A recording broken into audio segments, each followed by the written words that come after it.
All right, everybody. Y'all know who it is, Metro Meta and at One Marcus Flowers. And we'd like to thank you for watching and listening to our content. We'd like to thank you even more if you leave a like, a comment, subscribe. Definitely subscribe. We need that. Subscribe, subscription. Hey, don't forget to share with all your friends and tell us how you feel. And tell a friend to tell a friend to tell a friend that you got it from 26 and Glencoe Media Network. Keep it real.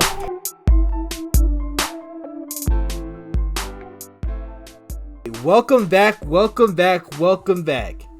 We are here for the Volume 3, Episode 21 of the Super Flow Bros podcast. Yes, I know it has been a minute. I am one of your hosts at One Marcus Flowers on all social media platforms, aka Flow, aka Call Me What You Want, just don't call me lazy, and I am joined by none other than he who must not be named, he who stands above everybody else, Metro Meta. It's so good to be back, y'all. Alright, and let's just get right in because it is our first topic. So you could say we took a little bit of a summer vacation and nothing was wrong. It was just life became overwhelming in a positive way. And so we didn't want to, I don't want to say that we didn't want to spend every week recording a podcast, but we didn't want to spend every week recording a podcast. We wanted to experience life. So before we head any further, what have you been up to during this break? Mostly, just getting adjusted to school, getting used to all my classes, and catching up with my friends from the summer. Right, cause this is your last year, hopefully, right? Yeah. All right, that's what's up. Are you excited for homecoming? Yeah, it should be fun. I see. Always a good time. I saw you post some of the activities. Yeah, they already have the tickets up for that stuff. Hey, I'm gonna need a ticket for the football game. Hook me up. I don't know how to get those. You just go to the ticket stand and buy one. Alright, I'll see. Yeah, so anyway, since Morgan has been not forthcoming with everything that he's been doing, I went to Atlanta last weekend, and we were originally supposed to launch a podcast last weekend. I took my laptop all the way to Atlanta. I got to the hotel room at about 3 a.m. Eastern Standard Time, and I had to pay for wireless. I had to pay for the Wi-Fi, and my computer did not hook up to the wireless, and I was like, "This is the worst." So there wasn't a podcast. So instead of just telling people, I just let it slide. Like, hopefully, no one's gonna know, and nobody knew. So I feel like we got away pretty good there. But nah, so really I've just been I don't want to be like saying I just been like grinding, really just like going to work. I paid off a few debts that I have. The only debt that I currently have is my student loan, so I'm really proud about that. I'm in the process of looking for a new vehicle, and also looking in the process of looking for a house. We'll probably have content series about that. I'm not too sure yet. I'm excited for the vacations and trips that I have coming up. So just a few, like you heard earlier, I'm heading over to G-Ho for Morgan's last homecoming. I'm also heading to California at the end of October, and I believe I'm also heading to Howard homecoming, but I'm not too sure about that yet. And of course, I got to go to my homecoming at the illustrious Claflin University. So I will be in the Berg for that in mid-October. But that's about it. It just felt good to just take a break and just enjoy life and be able to breathe and not like be like, oh, this got to go on the pod, this got to go on this pod, this got to go on this pod, because like those feelings and those thoughts just got pushed to the back of my mind. Like, hey, I can really just enjoy this and chill out and relax, and I don't have to do a reaction to it or a piece about it. So yeah, that was pretty dope. Do you have anything else to add? Nah, it's just been nice. It's been nice, but honestly, I don't think other than a few things we didn't miss much. Nah, we didn't miss a whole lot, but we did miss a few things, and that is what we're going to talk about right now, because in one of the biggest blockbuster movies of the year, Spider-Man Far From Home, which was a co-produced Sony Pictures and Marvel Studios collaboration. Spider-Man is owned by Sony. The Spider-Man rights is owned by Sony, but of course Marvel Comics is the creator of Spider-Man, and so over the years, the Spider-Man franchises they've been successful, but they haven't reached the level of success when it comes to the typical MCU movie. So this was the first. The last two Spider-Man movies were the first Spider-Man MCU movies, and they did the best. I think they both hit $1 billion, but it looks like this beautiful partnership has come to an end before the last act. We only got to act 2 of it, because it had been reported last month that Marvel and Sony cannot come to terms to an agreement about the Spider-Man franchise. It's been a lot of back and forth and a lot of rumors. Some said that Marvel wanted 50-50. Others said that Sony wanted 75-25. But Marvel still gets the merchandising profits. And the sad part about this is we're not going to see Spider-Man in the MCU. So, Morgan, I'm going to ask you, how do you feel about this? Well, Marcus, I don't know if you remember this, but one of our very first episodes, couple episodes in the beginning, we had a conversation about Spider-Man being in Disney, and you had said that Sony would let Spider-Man just go back to Disney, and I told you that would never happen, and I have been vindicated. No, I feel like, because honestly, people are upset with, like, Spider-Man just going fully over to Sony again, and they're like, oh, they're just going to make more bad movies. But honestly, if I'm Sony, I don't even have to make movies. Like, with the success of the last Spider-Man game, they could just make Spider-Man games and expand on the Spider-Verse series, and they'll be fine. Like, they even just purchased Insomniac Games, the people who made the Spider-Man game. They now fully own them, and almost everybody in the games industry, when they heard that, immediately knew the reason why they purchased them was to make more Spider-Man games.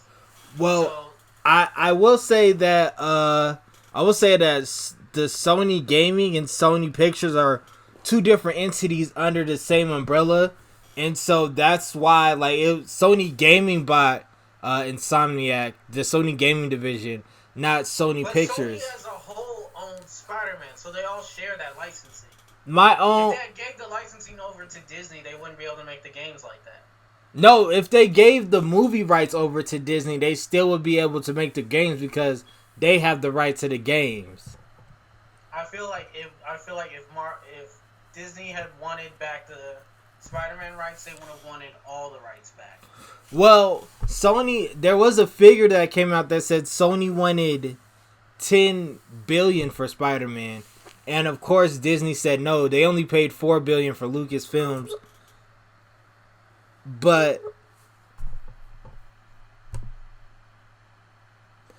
they only paid $4 billion for Lucasfilms. However, and that's just how it is sometimes. But I do believe that Sony will not come out on top of this, just because the Spider-Man universe is big, but it is not as big as they're thinking it is. And a lot of the villains that they've had, they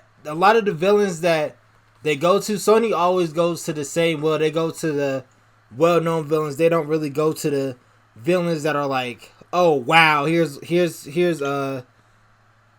Kraven the Hunter, here's like Hobgoblin, here's like Black Cat, or actually we're actually still waiting for that Black Cat movie to come out. Venom is okay. I feel like they have something good in Venom, but my thing with Venom, and it's also we're gonna talk about this. I just thought of it. My also problem with movies like the Venom is that Venom was just name only in powers. It didn't really explore the character's mythos of the actual character. Yeah, but I feel like that is something that they wanted to just set up. They were just making a setup for that character. Yes, we shall see though. So on a scale of 1 to 10, or rank your real quick. So we have Tom Holland, Andrew Garfield, Tobey Maguire. Rank those 3 Spider-Man. Can I be honest with you, Marcus? Mm-hmm. The only one I actually ever liked was Tom Holland. I didn't even like the other 2. Okay. All right. So that was pretty easy. So I will say I will go. I actually like Andrew Garfield better than Tom Holland. I just feel like Andrew Garfield spoke more to me, but maybe that's just like the age that I saw it, and maybe that's why. Because when that Spider-Man franchise was out, I was transitioning from high school to college, so he seemed like that type of person. Andrew Garfield, then I would go Tom Holland, and then I would go Tobey Maguire, just because Tobey Maguire was like a 30-year-old cosplaying as a 17-year-old who cosplayed as a superhero. And yeah.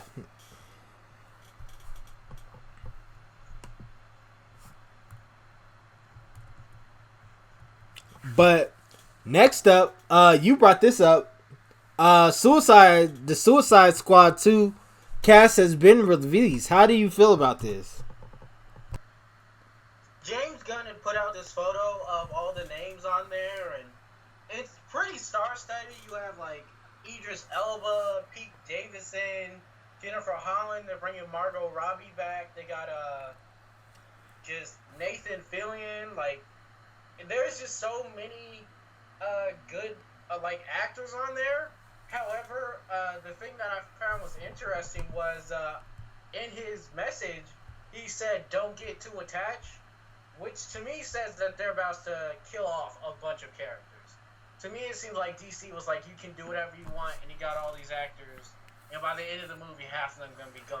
And I feel like with Suicide Squad 2 and just James Gunn, he won't have the same reigns that he would have had over at Marvel. And so I feel like he's going to go crazy, but in a good way. But I don't want him to defer from the actual comics. And you didn't put this in there, but we're just going to insert this right here. Joker.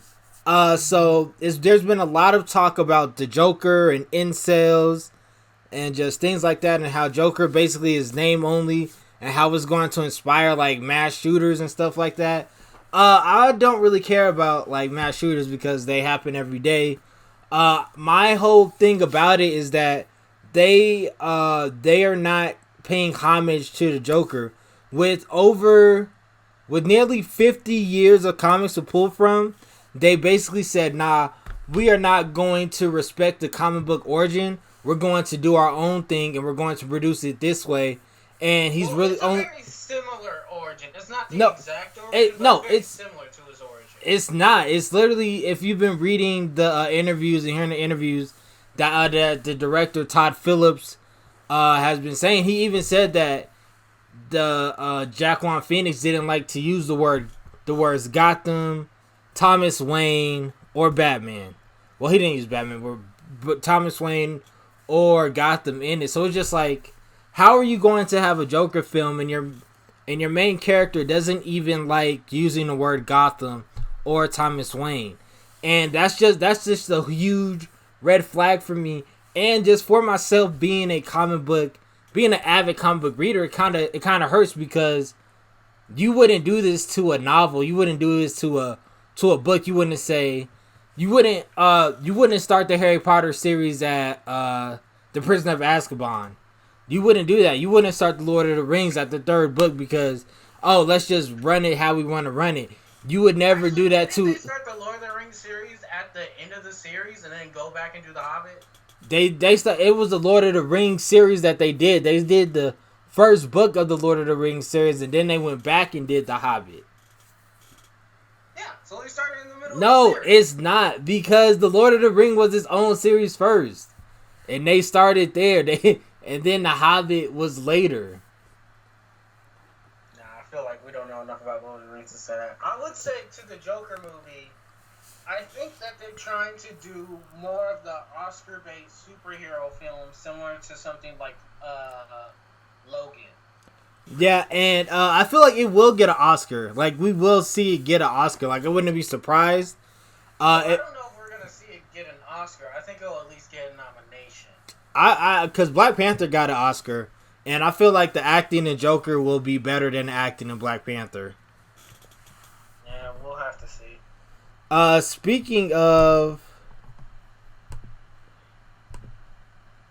Yeah, next up we got Birds of Prey. I'm actually excited for this. Birds of Prey, yes, I am also excited for this. I always love to see... this is one of your favorite comic book series. It is. Because it mostly has some of my favorite characters. Especially when I was first getting into the comics, I mostly read Batgirl and Harley Quinn. And they're very frequently in the Birds of Prey. No, for sure.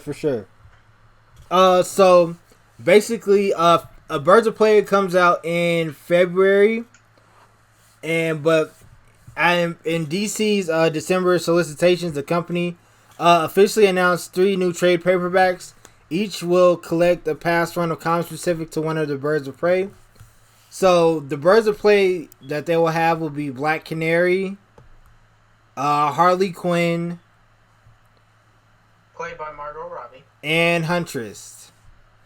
So I think that is actually a solid lineup for the Birds of Prey. I would have actually liked if they would have put Batgirl in there, but I can see why they wouldn't, just because it is a bat and it's in the Bat family, and they don't really want to touch that gold mine just yet and go to that well too soon, because they already have gone to the Joker.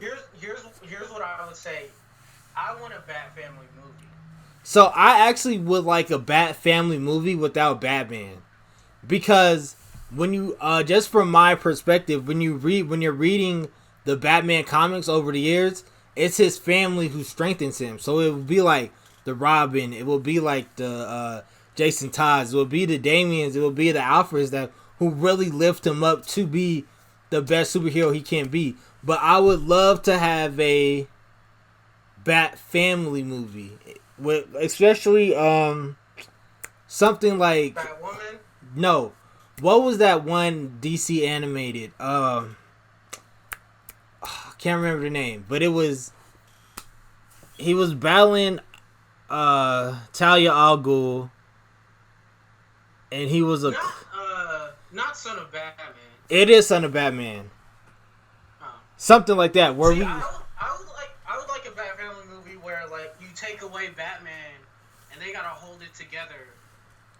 And so I just want a Bat family movie. Well, and even like they can do like Batman disappears and Dick Grayson becomes Batman. I would like that as well. Or what I would say in that movie is maybe Batman disappears and you have Batwoman trying to not take his spot but keep track of everybody and keep everybody together. And I'm like, if you're making a Bat family movie, just go deep, go real deep into mythos. I want to see like Misfit up in that movie. Like that, I think would be super fun. No, definitely, for sure.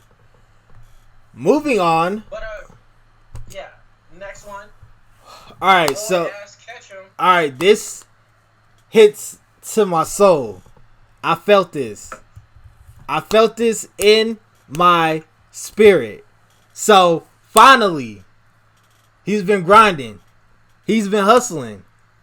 You've seen him in the Kanto region. You've seen him in the Johto region.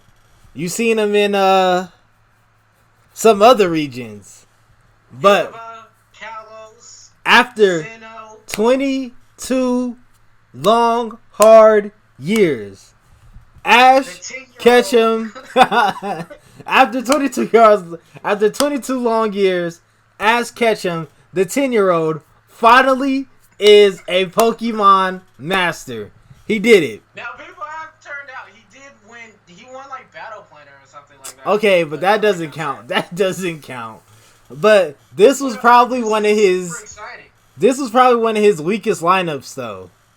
Like out of People have talked trash about the new Kalos decks. What I will say is, when you watch the anime, it's a lot more fluid. But what I find interesting about this, and that they finally let him win, is many people are speculating, because there's been rumors floating around that they're gonna reboot the anime and Ash isn't gonna be in there anymore. And this might be their farewell to him. I mean, that's kind of a lame farewell. Like, this wasn't even like his strongest lineup. He had what was the lineup with the land turtle that he had? Torterra? Yeah, he had Torterra. He had that fire monkey. That was like his strongest lineup, and he got like 8th. Like, Ash is like literally, he is by far the worst Pokemon trainer. Like, sometimes you ironically have progressively gotten weaker and weaker as the generations have gone by. I just be like, dude, Ash, you ain't got the sauce, bruh. And he doesn't got the sauce. And this was like a battle. It was like a 3-on-3, right? It might have been. Yeah, I do love the Alola series because it has a lot of heartfelt moments. There's that one moment when the two professors get married, and that drove me to tears. It's nice to see him win. Like, people are just on social media being like, if 10-year-old Ash can make it after 22 years of grinding, we got this. Oh, and I was one of those people. Not even gonna lie. But yeah, no, it was great to see Ash. I remember back in my day when he was first starting out. When he was chasing Pikachu around the forest, getting shot by thunderbolts and getting chased by pharaohs. So for him to come from that all the way to a Pokemon master 22 years later, it warms my heart. But I will say that this was a weak lineup of his. He's a terrible trainer. He is very mediocre. I will say that. We'll talk about this more in Dust Off. So let's go to the next story. And congrats once again. Congrats to Ash Ketchum. He did his thing. Going back up. So I was going to mention this earlier when we were talking about Suicide Squad, but I'm gonna ask you a question. Can Michael B. Jordan actually act? Like, yes. Like, why do you like to hate do you think? Okay, but he only said like 15 words in Creed. Like, he talked throughout the movie. He did not. Did you not see Creed? You didn't watch Fahrenheit, did you? I did watch Fahrenheit, and I was not impressed by Fahrenheit. Marcus, why are you hating?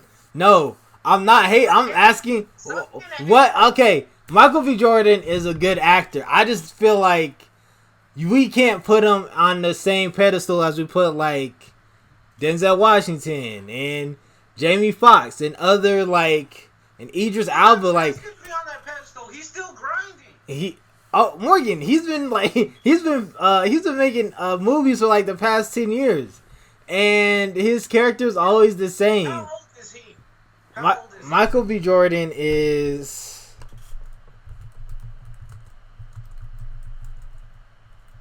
Give me 1 second. He is 30. He is 32 years old. Okay, he has been making movies. He's 32, Marcus. As far as Hollywood is concerned, he's still not old enough to have an Oscar. He has been making movies his whole life, and I just feel like he hasn't reached that upper echelon. Like, even when he was in like Friday Night Lights, the same character that's in Friday Night Lights is Killmonger in Black Panther. Like, there's literally like 3 degrees of separation, and that's how I feel. I just feel like I feel like maybe he has the potential to get there, but I feel like at this point in his career, we've seen the range that he has, and he just doesn't have it. He just doesn't have the range that I feel like you many people expect him to be. You just hating. Not at all. Next up, Roc Nation signs Meg Thee Stallion to a management deal. So, have you been on this hot girl summer, Morgan? I hope not. Well, actually... What? No, I do know Meg Thee Stallion, though, because she put on, she had the My Hero Academia cosplay. Yes. So... But you know her thing, like hot girl summer, drive the boat. Yeah. Do you know what driving the boat is? No. Okay. So driving the boat is when a person has a bottle of alcohol in their hand and another person opens their mouth and the person with the bottle pours alcohol in their mouth. And that's driving the boat. But why is that called driving the boat? That should be called a water boat. That's what we called it. We called it a water ball. But it's called driving a boat this summer. I don't exactly know why. Maybe, no. Driving a boat. Dang.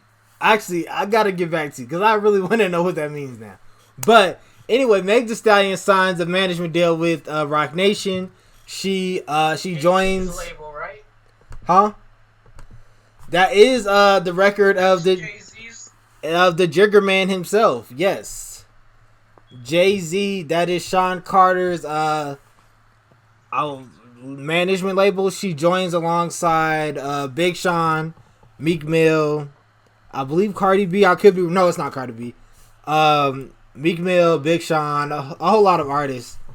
So basically in an Instagram post, she said, I would like to announce that I am officially a part of the Roc Nation fam. The grind don't stop. And it was her in a picture of Jay-Z. And according to Essence, this is where, and of course, like the way the internet is, people said that she sacrificed because her mother passed away in March. And people were like, I saw an NFL player had said that. Yeah, and it was quite upset. It was Larry Johnson, yes. The CTE talk be crazy out here. But so of course everybody was like, oh, blah blah blah, the Illuminati, blah blah blah, stuff like that. And so Meg Thee Stallion, she posted a tweet because the thing about just like life in general is just like your successes are so loud, but your detractors are even louder. And so when you're happy and when you're doing your thing, your detractors are still there and they're just blaring and not going away. And of course, we all have to deal with that. But she says, after my mom passed, I promised myself I was going to keep going hard because not only is music my dream, but it was her dream for me too. I have days where I want to go hide and cry because she's not here, but I know that ain't what she wanted me to do. I know she's proud of me. So yeah, that just means like you just have to keep going. And we're going to talk about the Jigger Man later this episode because I'm pretty much fed up with him. And this could be a cover that Jay-Z is trying to like, hey, here's me with the black girl. You guys can't get mad at me for doing the NFL thing. Look at me driving a boat, drinking spade, So we are going to talk about the Jigger Man later in this episode. Sorry, my mistake. But moving on, we are actually Segway Kings. Morgan, Apple event recap on you. Okay, let's see. So, did you watch the Apple event? I watched some of it. What? I said I watched some of it. Yeah, so as everybody knows, they announced the new Apple 11. It has a couple of colors, size, and specs. It has a 6.1-inch screen. It has 3 cameras on the back, which is ugly. They claim to have its fastest processor ever, so for all you old Apple phone users, your phone's about to die in 2 minutes. It has 26 hours of battery life for the first 2 months, and then after that, it will have 2 hours of battery life. It will be available September 20th with a starting price of $699. $699. So count them checks. And they also announced their own streaming service and their own gaming service. And we'll talk about the gaming service later. So let's talk about the streaming one. Yes, so they are coming out with Apple TV Plus. So it's going to be $4.99 per month with the family subscription. And it will be available on November 1st. And this is, I find this very interesting just because we have Disney Plus coming out around the same time. Of course, we already have Netflix, Hulu, HBO, Showtime, Stars, all blah, blah, blah. NBC. Yeah, so we have, it's going to be a streaming war. And I feel like as consumers, I feel like we benefit a lot from this just because in this day and age, we don't have to stick around if we don't like a thing. We can say, hey, you want to give me crap? I'm going to go somewhere else. I'm going to take my money and go somewhere else. And that's kind of like the beauty of technology and just streaming right now. It's just like, I don't have to give you my time. And that is what all these companies, at the end of the day, this is what these companies are fighting for. They're fighting for our attention. They're fighting for our time. It's just like, hey, I don't have to give you my 30 minutes a day if your content is going to be crap or the same. I can go and spend my money with this company and feel like my voices, my concerns, and my opinions are being heard over here. So I think that's a great thing. $4.99 a month. Apple Arcade starting September 19th. Also $4.99 a month. Myself, talk about that on Dust Off. myself, just real quick, myself as an Apple user, I probably will not get Apple Arcade just because I don't have room on my phone for it. Apple Store, so of course. Would you get Apple TV, or are you gonna get Apple TV? Because I can't get Apple TV. So that to me is gonna be the biggest detriment that Apple TV is gonna run into. Is it can only appeal to Apple device users. you can get it. Who only has Android, You can get it through. Can't you get it through a web browser though? I don't think they're gonna let you do it on a web browser. I think you can get it through like a web or an app. I think you can. Yeah. It's gonna depend if they're gonna put the app on the Google Play Store. Yeah, I think they will. So yeah, the only drawback is like I have an iPhone 8 Plus. It works fine. Like I've been through I made it through like the 10 and the 10 XR stages and my phone was working. So I really don't need an upgrade. I just got a watch, so I don't need an upgrade on like Apple devices. Like my computer's only 3 years old, so it's just like 4 years old. I'm just like, I'm cool. I don't really need upgrades with Apple. Alright. But next. One. In other Apple news, so Bob Iger, the guy who was the creator of that horrible Inhuman series, has stepped down from the Apple board just because, if you don't know who Bob Iger is, he is the CEO of Disney. And of course, Disney's having their own streaming service. And of course, with the conflict of interest, he stepped down from his position on the Apple board. Makes complete sense. Not much more to add here. Morgan, do you have anything? I can't believe he was able to run Disney and be on Apple's board at the same time. When you get into like the real world, you'll realize that boards don't really do a lot. Like they just vote. Like they don't do like a whole lot of work. Like they do a little bit of research here and there, but it's not like a lot of work. You'll see when you get like a real job. Like you'll see. Next up, Morgan, what is your Cash App? No, I'm not putting my number out there. Somebody asked me for money. Okay, listen. Stock trading will potentially be available on Cash App. So, Morgan is afraid, but if you want to know more about Cash App, please Cash App me $40 and we can go from there. My Cash App is $Flotorious. Make sure you send me that $40 and in the mention say, hey, want to learn more about stock trading? Let me know. And we will go from there. But You have to send the $40 first. I can't give out free games to you. I can teach you to fish. I can't bring you to the water. But this is going to be interesting because there are some online stock exchange like tools and games, especially like Robinhood. Right, yeah. That let you invest, but Cashapp has an already dedicated base that they could use this on. Yeah, no, for sure. And even you can you could buy and sell Bitcoin. So on Cashapp, and now it's getting you to invest. And so it's hopefully it brings simplicity to stock trading. And I'm not saying I advocate for learning your stock tips from Cashapp.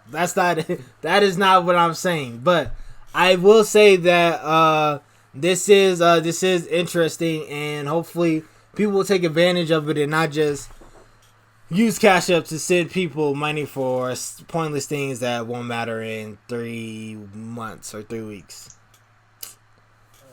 Yeah, but yep.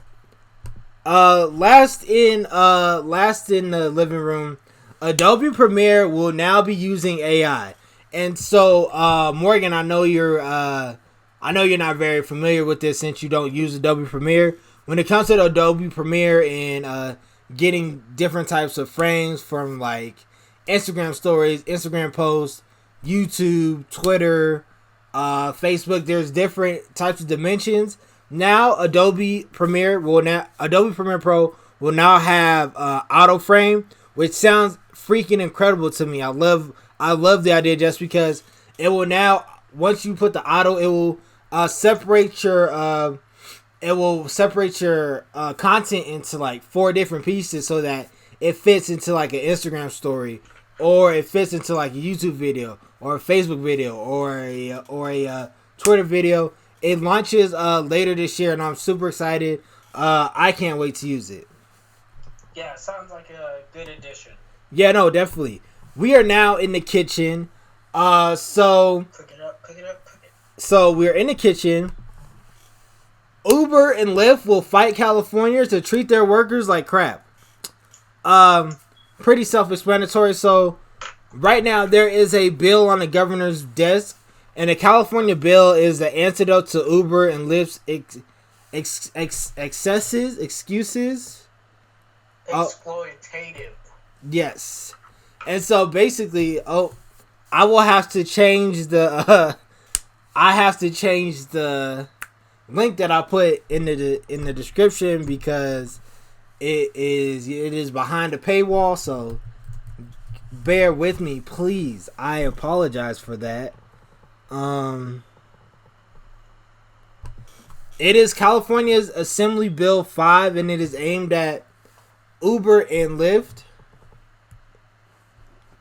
So this week, the California legislature passed Assembly Bill 5, which defines so-called gig economy workers as employees instead of independent contractors, and it is though aimed at transportation network companies, Uber and Lyft, and the bill takes effect in 2020 and could have wide-ranging effects on California's economy and the nation, and it forces new economy companies to adopt rules developed for 20th century employees. California is missing an opportunity to create a new class of worker, a hybrid of independent consultants and traditional employees. So basically it's saying that Uber and Lyft drivers will get minimum wage and overtime protections, and companies pay workers compensation and other payroll taxes. So it's basically going from making Uber drivers and Lyft drivers from just independent contractors to regular employees. Morgan, how do you feel about that? It's going to be interesting to see what happens. The very definition of those ride-sharing things is that they rely on the ideal that these are just people who are just trying to get, just like who just need a couple bucks and they have some free time. So it's going to be interesting to see how this affects the bottom line of these companies. Yeah, it'll also be interesting to see if, like, because with Uber and Lyft drivers, they get to drive when they want. But if this law passes, like, of course, since they're employees, there's like minimums to make. Like, you have to work, like, even like at all like minimum wage jobs, you have to work this much amount to be considered an employee. And so even if that's like 8 hours a week, it's like, hey, you have to work 8 hours a week. You have to work it during these times. And it's going to be interesting if they make it like the times are typically during hours where it's slow. So we'll see. Yeah, it's going to be interesting, but like, I feel like Uber and Lyft should just pay their drivers more. Like, that's just me. Like, that's just my personal belief. Like, I feel that would be the solution before this. If they had just paid their drivers more, nobody would be complaining now. Yeah, no, for sure. And next up, in other California news, the NCAA will fight California to treat their cash cow athletes like crap. So, very big on California and crap and employees and workers' rights. So basically, California also has California has another bill that's supposed to go into effect in 2023 if the governor signs it. It's basically saying that athletes should be able to use their name and likeness to be able to purchase things and buy things and make commercials and make their own YouTube channel about their journey. And the NCAA says that it could spoil college athletics. Me personally, if you've been listening to the Super Flow Momo podcast since day one, we are advocates of student athletes. We feel like student athletes should be paid fairly and they shouldn't have to struggle. Did you happen to catch Tim Tebow's rant? No. Okay, so Tim Tebow basically said that you go to college and you get a scholarship and you're fighting for the name on the front, not the name on the back. Basically, he said, and that comes from a place of privilege just because Tim Tebow is a man of, he came from a middle class family. Of course, he went to the NFL, so he has a lot of money, so he's never had to like struggle or worry about things, and that's not really the same case as other college athletes where they have to send like some of their stipend money home, or they have to like worry about getting food when the calf closes. Like, those are real things he never had to deal with. And so it basically go ahead. The problem I have with it is they say these are student athletes, and to me the ideal of a student athlete ends when it's on national TV. Then at that point, they're not student athletes because there's people there who aren't connected to that student. Yeah. When you say this is a student athlete and I go to that game, it should be alumni, parents, and friends. Student athletes, if they're selling out stadiums, it's just icky. It's just wrong. No, for sure. I feel like there is a line that definitely is crossed when it comes to that. And it will, hopefully, well, I don't want to say this could be the start of change in the NCAA, but we'll just have to wait and see. All right, finally, vaping. Morgan, when was the last time that you have vaped? Couple years now. Okay, so the last time I vaped, it has been a couple of years. I actually still have like my pen. I just get bored of it. I just haven't used it. Like, I don't see the point. But New York becomes the second state in the nation, in the United States, to ban vaping. Basically, vaping is just like worse than cigarettes because it's direct nicotine in your lungs, and teens have been coming up with like cancer and dying. And there was actually a 15-year-old, and I want to say Detroit, who was 15 and he's been vaping since he was 12, which, like, that actually sounds nuts to me that your parents would just let you vape. Like, I'm sure his parents didn't let him vape, like he was sneaking. But when he's doing that for like 3 years every day, of course it's going to hurt, of course. And they banned vaping in Michigan and New York. I feel like that is a step in the right direction, but I also feel like it's crazy how the states can ban vaping, but they can't ban gun control, or they can't get a hold on gun control, and I feel like that should be an area where we should be focusing on. Vaping is important, but I do feel like gun control should be up there as well. Yeah, it's a slippery slope because there's a lot of things we allow in our country that hurts them. Like, you can still buy cigarettes, you can still buy alcohol. Yeah, no, and I also feel like when you're doing something as a teen and you develop that habit, it becomes addictive, and you become addicted to the rush of that habit. Just like you become like whatever it is, like it doesn't have to necessarily be like bad. It could be like, I don't know, like, cause I ran track in high school, so just like practicing track like every day, like that became a constant. Like I wanted to get better like every day, so of course I practice like every day to try to get better, and that's just like something that just becomes repetitive. And so when you have something like smoking or vaping, and they're doing that every day, and vaping, we don't even know the side effects of vaping. Like we're seeing like lung cancer now, we're seeing like all the other stuff. We don't know what it's gonna do to these kids when they're like 25 or 35 or 45. Like we have no idea. And the same companies who are selling vapes, they also sell cigarettes as well. And it's basically just like the cigarette companies put on the mask and said, hey, here are these fruity cigarettes. Here are these fruity flavors. Smoke them. Yeah. It's about regulation.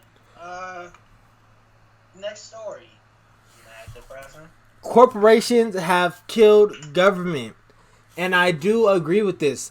So this is just this is a story from the Inquirer.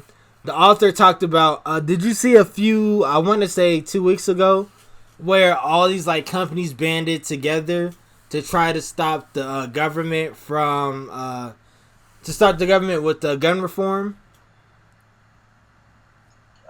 Yeah. Okay, and so basically at the time it's like, okay, yeah, no, that's good, I agree. Look at all these companies doing the right thing, but again, we live in America, and of course capitalism, and that comes into play. And it's just like this article comes into question and says these same companies do the same thing for like Black History Month, LGBTQ IA rights, and everything. So it's just like seeing these companies take a turn for like gun control. It's like, okay, that's cool, but are you sincere, or are you trying to do this just to drive profits? Because basically they don't want people to die, because they don't want people to die under their watch, because they're going to their bottom line is profit, and they won't get as much profit if like a mass murder happens under their watch. And so it's just like, it's them trying to protect their bottom line. I get that. What I would say is, at the end of the day, we have such a massive hill when it comes to gun control. Like, gun control is unlike anything else in our society, in that it seems like it's ingrained in the personality and culture of like an entire part of our country. And honestly, if anyone is going to be able to convince the government that we need to do something, it has to be with people with tons of money. Because at this point, I just, like us, our protesting doesn't matter. The kids crying on TV doesn't matter. They don't care about anybody else. So the only way we're going to be able to get any form of gun control passed would be if we can convince the other corporations to outspend the people like the NRA. Well, we knew that people didn't care, that the government didn't care about gun reform back in 1999 when Columbine happened, because those were kids. Like, they were like 16, 17, and 18, but those are still considered children. And so when the government didn't do anything then, it's like, okay, they don't care at all. Yeah. So this is like the only chance we get is if we bribe them to care about people. We will definitely see, though. But yeah, next up, Shaun Scamming King. Have you been following this, Morgan? No, nobody's been keeping up with Shaun Kingston since he released his song. No, Shaun King. I have no idea who that is. Okay, Shaun King is an activist / journalist / motivational speaker / socialite. Oh gosh. So, yes, it's one of those stories. And I've basically told this story like 3 times now. So, bear with me. So, Shaun King is an activist. He is a fundraiser. So, since the Black Lives Matter movement. So, back in, when did Mike Brown get murdered? It was 2015. Right? I think so. Okay, so he started off like a Twitter thread about Mike Brown, and he was like, "Alright, boom, so this is how it goes down." And ever since that tweet, he has gone on to start nonprofits, companies, and other nonprofits that raise money for people of color, for defending against like police brutality, stopping police brutality. His latest effort was Flip the Senate, where he was trying to flip all 50 states in the Senate. However, that is impossible because not all Senate seats are up for grabs. And so he has a history of starting companies, making money, and then going away. Constantly, he has done that constantly. He has a history of like starting like, are you familiar with Slack group chat? Yeah. So he has started like Slack group chats with different organizers and workers, and he's completely shut that down multiple times. And even just like, I can't say like what company, but he's done like something like super foul, and it's just like, that is not an honorable person. And so basically Rihanna was honoring him at the Diamond Ball for his efforts with the Black Lives Matter movement. And DeRay McKesson, who is also an activist who ran for mayor of Baltimore, fundraiser, blah blah blah.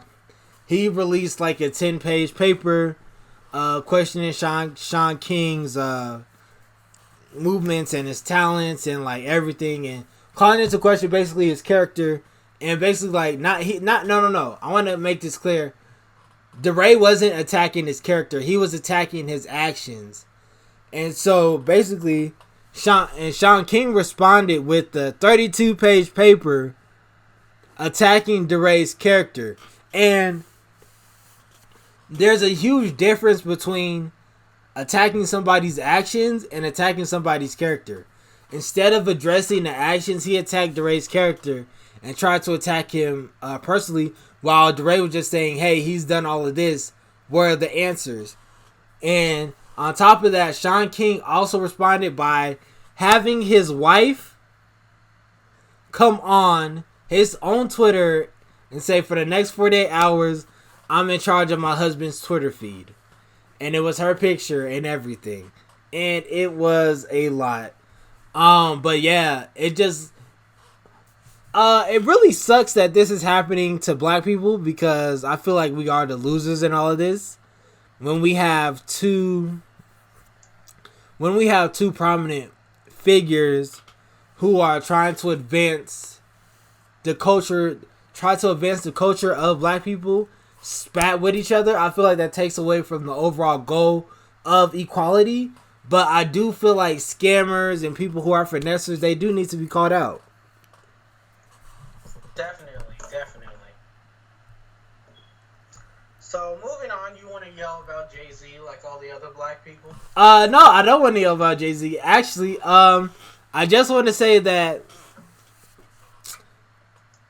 Jay-Z has this line where he says, I'm not a businessman, I'm a business man. And do you understand that, Morgan? Yes. He said, I'm not a businessman, I'm a business man. And what Jay-Z has done, he is, despite him not being on social media active, he is the pulse of the culture. So to say, like, whenever Jay-Z makes a move, people turn to him. But at the same time, Jay-Z has become a corporation in himself, since he is worth an estimated $1 billion. And we did talk about that. Make sure you check that out on the Super Flow Bro last episode. But Jay-Z is so good at manipulating culture that we don't necessarily see what he's doing. And his partnership with the NFL is very concerning, just because when he was talking with Roger Goodell, and he was like, kneeling, we're off of that. What's the next action? And I completely agree. Kneeling only does so much, same as boycotting. Like, you can boycott the NFL for the rest of your life. It's not going to change the fact that black men are still dying in the streets. What's the next step? What's the next move? And when he says, yeah, we're on to the next thing, and I'm like, okay, that's what's up. But then he turns around and says, okay, here's a free concert for y'all, and please buy my t-shirts. This goes to the proceeds go to a urban nonprofit in Chicago. And of course it's Chicago, and a nonprofit in Chicago is famous for cutting black men's dreads off and saying they are new men now, they're fresh. And so it's very concerning to see a person who wields so much cultural capital and just financial capital make moves like this. Now, hold on, let's put some asterisks on this story, Marcus. They're not famous for cutting off black men's dreads. They're famous for cutting off the dreads of one black man who came out and said he wanted them to give him a haircut. No, that's happened multiple times. But what I would say with this is, Jay-Z, again, he's not a businessman, he's a businessman. Like, he is himself a business. But businesses don't give anything about anyone except for making money and advancing their cause. So Jay-Z's doing... If you're Jay-Z, you're a businessman, and you're saying, I'm trying to build up my community, he's trying to build up his community through capitalism. He's trying to make black people the next white people. And that's a problem. And we shouldn't want to be the next white people, because we see what they do. It's weird to me, just because, like... I get that, but, like, when Jay-Z's like, I want us to eat at the table, he's being like, I want us to be the same people who are at the table doing the same thing as the people on the table. I wouldn't... But here's the thing. Why would you... And we're going to talk about this later, but why would you want to be at a table where you're not welcome? Where they look at you as less than a human? Like, you can work... Like, I don't know... You haven't experienced this yet. But when you're working in the workforce and you're working your tail off, and you can work like 80 hours a week, and they're still going to say, okay, you've done this much, we need you to do this much, just to get a place at the table where somebody who's been there for years, who doesn't work as much as you, has been there already, and you see that, you're like, wow, okay, I've been there. You're giving this guy... Been there. You're giving... Okay, but you haven't experienced that. Like, come on, man. I have experienced No, that. you haven't. I applied to a scholarship at the Lincoln Hills. A scholarship that usually goes to the person who's been there the longest, and I lost to somebody else who has not worked as hard as me, who wasn't a junior supervisor as soon as I was. I've been there. Were they white? No, they were. Okay, alright then, so shut up. No, That's not the same. That's not the same, Morgan. But what I'm saying is, all Jay-Z wants is for us to be at the table. And when you got money, it doesn't matter if they want you there or not. But, okay, is what... My whole thing is, why would you want to be at the table where you're not welcome? Like... Because that's where all the build your own table. Jay-Z has the resources to build his own table. Why would you want to partner with somebody where you could build your own table? Because they'll break down that table. No, see, but you can't do. You gotta be able. Look, I feel like Jay-Z as the post of a culture, as a leader, you have to be able to take that risk. Jay-Z claims to be like a disruptor. You gotta be a disruptor. You can't just be like, okay, I want to sit at the table. A seat at the table is not good enough. A seat at the table isn't good enough when they don't respect you or the people you represent.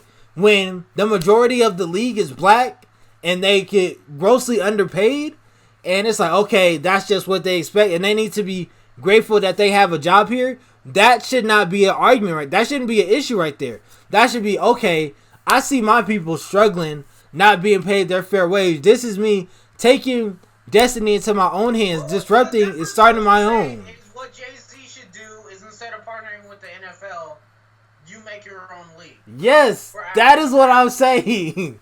That is what I... Marcus, do you have any idea how awful of an ideal that is? Awful starting your own football league? Okay, what would you rather do? Would you rather be... Let's use a reference. Marcus, let's use a reference. Do you know why there's only a few sports gaming franchises? No, see, but you're getting it wrong.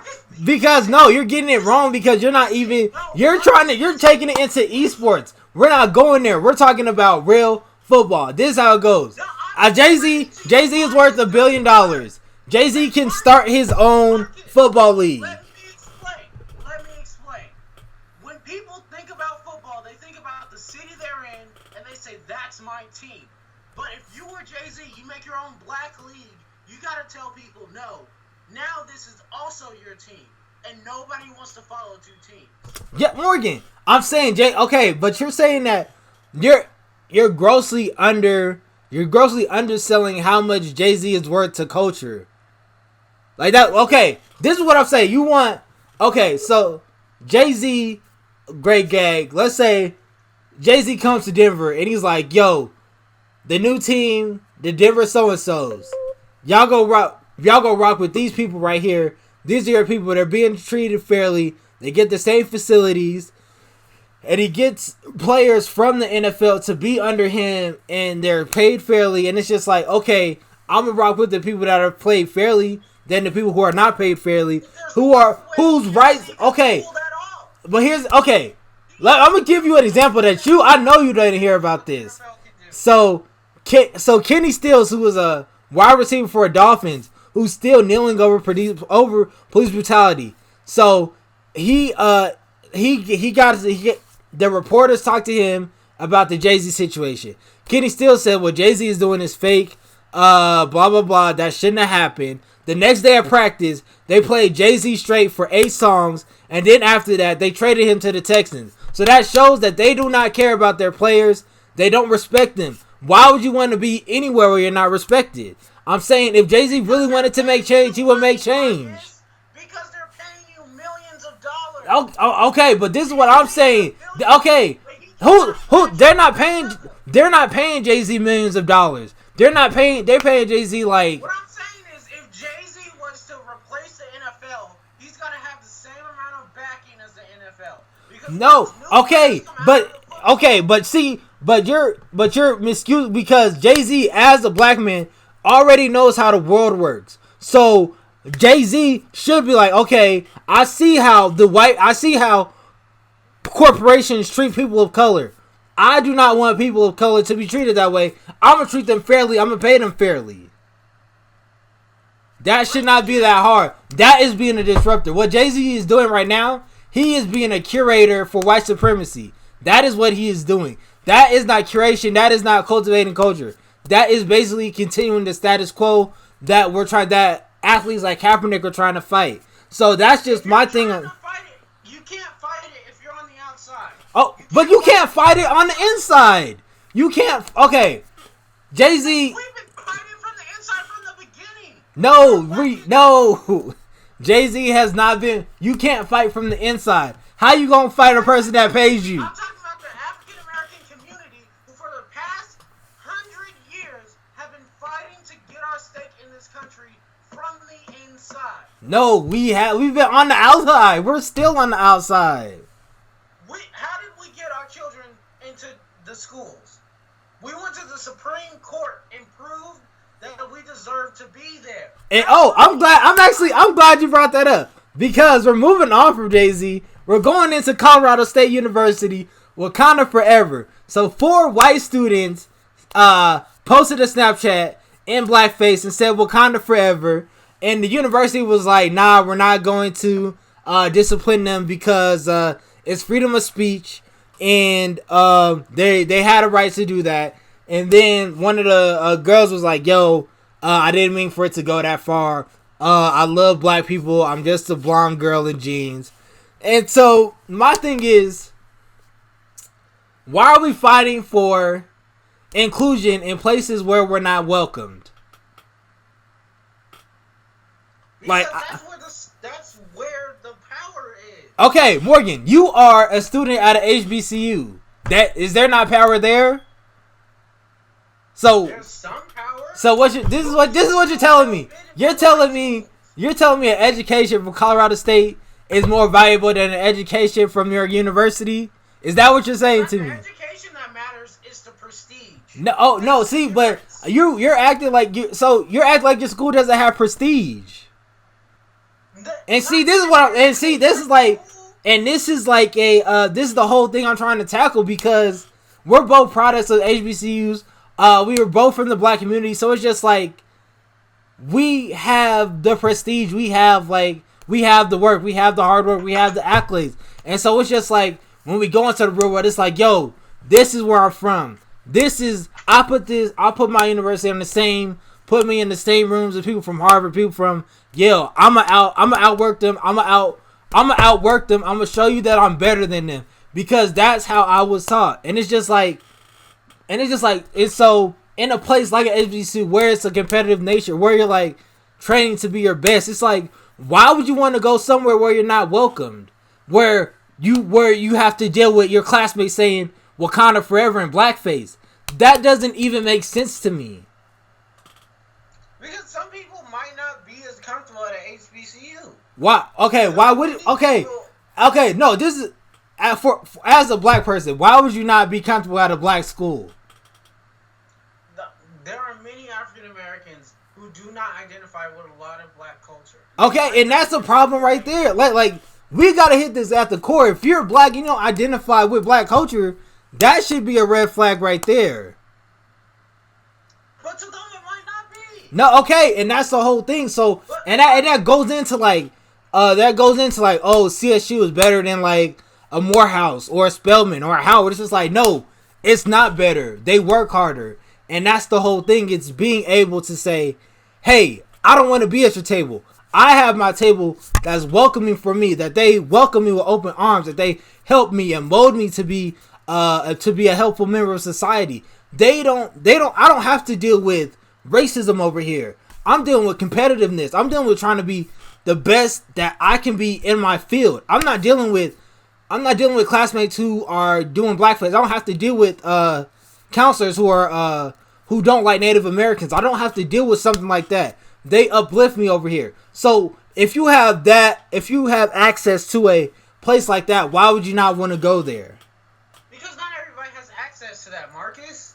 And see, and that's another. It's just like, it's weird because we're in like this place. Even if you are a black person who would do well at a HBCU, if you weren't born in the South or on the East Coast of the country, you're not close enough to a HBCU. The closest one to us is Langston, and Langston's not gonna be good for every African American from the Midwest to the West Coast. And see, and that's where we, as a community, we need to gather our resources to say, hey, you want to treat our students like crap? We're not gonna send them there. We're gonna send them to our colleges, to our universities over here, so that they're able to learn and flourish in an environment that's for them. And that's my whole thing. Like, it's just like, you're talking about funding the education of almost every yes, and that should be the goal. Like, college shouldn't be this expensive, but we shouldn't have to. Okay, Morgan, okay, you don't have kids. I don't have kids. Why would you want to send your kid to a school where their white colleagues are going to call them Wakanda forever or nigger or call them like monkey or something crazy like that? Or they have to deal with like nooses around the campus. Why would you want to subject them to that? It is just like, why do we even want to subject? It's just like racism is going to be here forever. It's never going to change.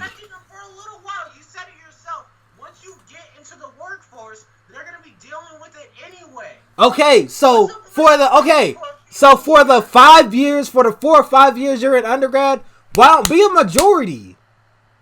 Like, be around people who look like you. Be a minority and then be lost? Why would you be okay? Morgan, you're at an HBCU. You plan on coming back to a mostly white town. Are you gonna be lost? No, I grew up in a mostly No. Okay, but you see. So, I'm saying the same thing. So, me growing up in a mostly white town, a child growing up in a mostly white town, a community gets their resources together, instead of sending them to a place where they're subject to racism, where they're subject to being looked at as a second-class citizen, send them to places where they'll be able to flourish without some of those needs, without some of those problems. Like, college is already hard. Why would you want to add racism? Why would you want to add misogyny to that? Like, send them somewhere where they're at peace with themselves, where they can actually grow and be themselves without having to deal with racism. Like, that's it. Like, I want my students, if my child's going to college, I want him to pick that college. If he wants to go to a white college, that's his decision. No, okay, it's but it's not the decision of the black community to say it's gonna be too hard for you. You're not strong enough to go there. It's not even being strong enough. It's saying, hey, this is where you need to go to learn more about yourself. Because the education at that white university is cool, but you're not going to know more about your culture than what you're going to get at a black college. But that might not be as important to that student as the education at the white Okay, college. so it's not, okay, we're also talking about a 17-year-old right here. So if a 17-year-old is telling me that they know better than me, who's that parent? I'm like, no, you don't. This is what you need to do. Listen to me. They're 17, they're almost grown. That doesn't matter anymore. Yes, it does, Morgan. And put themselves in debt for years. Let them make the decision. Yes, Morgan, but you can't. That's why, okay, we need to guide them as a community. That's it. Clearly, you're on the side of white supremacy. I see this now. Marcus, shut up. That stupid ass. This Morgan loves white supremacy. That is going to be. Marcus, I'm just saying, not every black person. This is the name of the podcast. Just because White. you want to only be black people doesn't mean everybody else does. Well, what's the timestamp for this? The name of this podcast will be Morgan Loves White Supremacy. Boom. Shut up. Alright, grand opening, grand closing. I got this. Grand opening, grand closing. Now I know what they mean. Grand opening, grand closing. So here at the 26th and Glencoe Network, we are in season 2. We are wrapping up. So we have a bunch of content coming out. I think we have a show coming out every day this week. So we have Super Flow Bros on Monday, Dust Off the Cartridge on Wednesday. We have a comic book podcast coming out on Wednesday. Do you have a Metro Meta for Thursday, Morgan? If I don't have any homework, I will start to work on a new Metro Meta, so look out for that. Okay, and we have a brand new podcast on Friday that will be released. Make sure you are following me on Twitter at @OneMarcusFlowers, on Instagram at @OneMarcusFlowers. Follow us on Facebook at 26 and Glencoe Media Network. Follow us on Twitter at 26andG. Follow us on Instagram at 26 and Glencoe. Follow Morgan on all social media platforms at Metro Meta. And until next time, peace. All right, everybody. Y'all know who it is, Metro Meta and At @OneMarcusFlowers. And we'd like to thank you for watching and listening to our content. We'd like to thank you even more if you leave a like, a comment. Subscribe. Definitely subscribe. We need that. Subscription. Hey, don't forget to share with all your friends and tell us how you feel. And tell a friend to tell a friend to tell a friend that you got it from 26 Glencoe Media Network. Keep it real.